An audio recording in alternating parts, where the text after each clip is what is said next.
विश्वास और अस्वीकृति।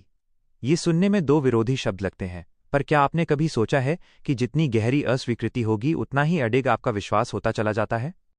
जब दुनिया बार बार आपके प्रयासों पर ना की मुहर लगाती है, तब दरअसल वो आपको रोक नहीं रही होती, बल्कि ये परख रही होती है कि आपके भीतर का संकल्प कितना असली है। अस्वीकृति अंत नहीं है, ये तो उस राह का प्रमाण है जो साधारण नहीं है। आइए इस सत्य को रूस की उन बर्फीली वादियों की एक कहानी से समझते हैं, जहां एक छोटे से डिब्बे ने यह साबित कर दिया कि हर ठुकराया जाना दरअसल एक बड़े महत्व की तैयारी है। रूस की वो कड़ाके की सर्दी, धरती पर जमी बर्फ की सफेद चादर और हवा में ऐसा सन्नाटा कि अपनी ही सांसें भारी लगने लगें। इसी बर्फीली भूमि पर एक यहूदी गुरु रहा करते थे। वे एक छोटे से विद्यालय में बच्चों को पढ़ाते थे, पर वे केवल अक्षर नहीं सिखाते थे, वे सोचने की स्वतंत्रता सिखाते थे। वे बच्चों से कहा करते थे, किसी भी बात को केवल इसलिए मत मानो कि वह कही गई है, उसे परखो, सोचो और अपने भीतर प्रश्न जगाओ। उनकी कक्षा में भय नहीं था, जिज्ञासा थी, अनुशासन था, पर स्वतंत्रता के साथ।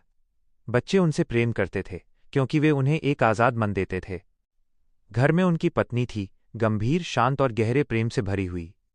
वो जानती थी कि उसके पति के पास धन नहीं है, पर उनके पास विचार हैं और वही उनकी असली संपत्ति है। वो उन्हें देखती और कहती, आप जो सिखाते हैं वही आपको बचाएगा। लेकिन समय बदला, सत्ता बदली और नई सरकार को स्वतंत्र सोच से भय होने लगा। जिन लोगों के पास अपने विचार थे उन्हें खतरे की तरह देखा जाने लगा, क्योंकि जो मनुष्य स्वयं सोचता है वो किसी भी सत्ता के लिए असुविधाजनक होता है। एक रात सैनिक आए, उन्हें पकड़ लिया गया। कोई मुकदमा नहीं, कोई स्पष्टीकरण नहीं, बस एक आदेश निर्वासन। उन्हें एक दूर बर्फीले और निर्जन प्रदेश में भेज दिया गया, जहां संसाधन सीमित थे, जहां लोग बस जीवित रहने भर का भोजन जुटाते थे और जहां नदी के सहारे ही डाक आती जाती थी। सर्दी बढ़ते ही वो नदी भी जम जाती थी।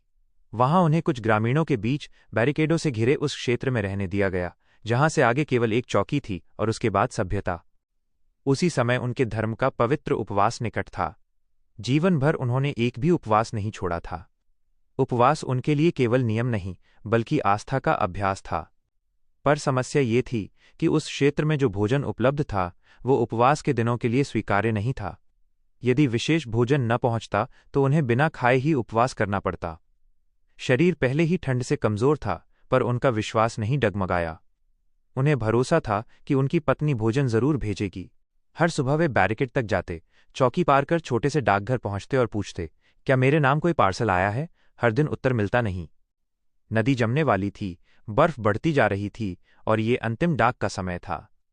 नदी के जमते ही रास्ते महीनों के लिए बंद हो जाते। उपवास शुरू होने में बस 2 दिन बचे थे। वे फिर डाकघर पहुंचे। इस बार कर्मचारी ने नीचे झुककर एक छोटा सा डिब्बा निकाला। गुरु की दृष्टि उस पर टिक गई। डिब्बे पर एक नहीं, 2 नहीं, असंख्य मोहरें लगी थीं। लाल स्याही, नीली स्याही, अलग अलग जगहों की मोहरें।